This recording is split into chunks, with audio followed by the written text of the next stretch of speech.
Let's do example 2 under impulse. The graph below is now alongside, the graph alongside shows how the momentum of car A changes with time just before and just after a head-on collision with car B. Car A has a mass of 1,500 kilograms, while the mass of car B is 900 kilograms. Car B was traveling at a constant velocity of 15 meters per second west before the collision. Take east as the positive and consider the system as isolated. A. What do you understand by the term isolated system as used in physics? Right? And then B. We're going to use information in the graph to answer the following questions. And then calculate the magnitude of the velocity of the car A just before collision. And then velocity of car B just after collision.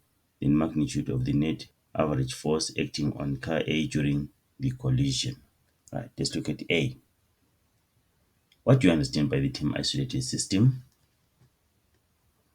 You have to remember this. An isolated system is a system on which the resultant or net external force is zero.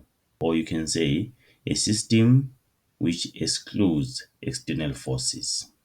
It's a system on which the net external force is zero, or a system which excludes external forces. That is an isolated system. Right. This question is coming from a past examination paper from DPE. And then B, right, we need the information here. We need the information from the diagram. So this is momentum versus time graph. It means on the vertical axis here, we have the momentum. And then on the horizontal axis, we have time here. So what is this here? The 30. That's our initial momentum. And then at this point, this is the final momentum of A. This diagram is for car A. And then this gap here between these two, this gap between these two is going to be our change in momentum. That is going to be our change in momentum. And then the gradient will give us F net. Remember, change in momentum over change in time will give us F net. Okay, right. But let's see if we're going to need this. Let's have our information. MA, mass of car A, 1,500 kilograms. Then mass of car B, 900 kilograms. And then initial momentum of A, what is it? It's 30,000 kilograms meters per second.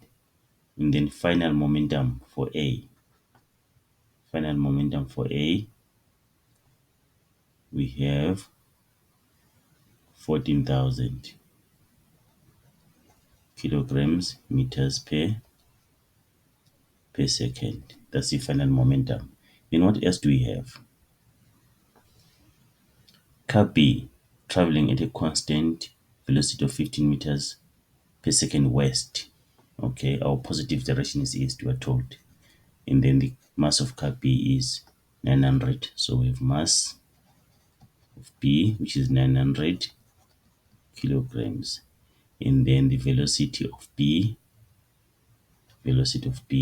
is going to be, velocity of B is negative 15 meters per second because it's in the opposite direction. What else do we have from the graph? Change in time. This change in time. We have change in time. 20,2 minus 20,1, which is 0,1. So change in time during impact will be 0,1 seconds. Okay. Right, now let's answer B1. The magnitude of velocity of car A just before collision. What do you have for car A? We have the momentum just before collision. So we have momentum. Remember that momentum is equal to mass times velocity. And then so momentum, which is 30,000 is equal to the mass times velocity, which is 1500 times the velocity of A. Then we divide by 1500 on both sides of the equation. So velocity of car A is 20 meters per second just before collision. Then direction is east. Right, and then B2, calculate the velocity of car B just after collision. Car B. So now we have to use the law of conservation of momentum. So the sum of initial momentum is equal to the sum of final momentum, right?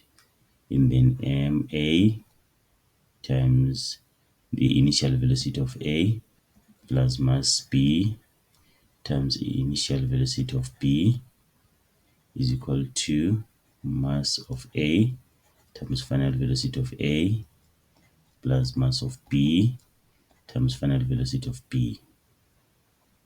Okay, right.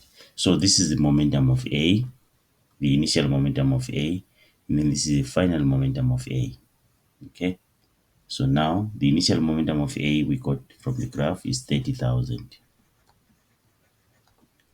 And then plus the mass of B is 900, we have it.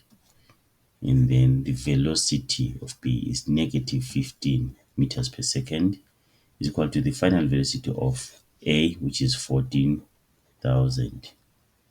Right, this whole thing, that's the momentum of A, then plus the final momentum of B, the mass is 900, and then we're looking for the final velocity of B. Right, so the final velocity of B is going to be 30,000 plus 900 times negative 15, then minus 14,000, divided all this divided by 900. Okay, then the final velocity of B will give us 2,78 meters per second east. Okay, that's the final velocity of B there. Right, and then B3, let's try to squeeze B3 here. B3, it says calculate the magnitude of the net force acting on car A during collision on car A. So we have to say F net times delta T is equal to change in momentum. Okay, and then say delta T is 0,1. Then so it means F net times 0,1 is equal to change in momentum. Change in momentum is this part, the 30,000, the difference between 30,000 and 14,000, right? The final momentum minus initial momentum. So it's 14,000 minus 30,000, which is negative 16,000. Then we divide by 0,1 on both sides of the equation. So F net is equal to negative 160,000 newtons, right? And it becomes F net is equal to 160 newtons.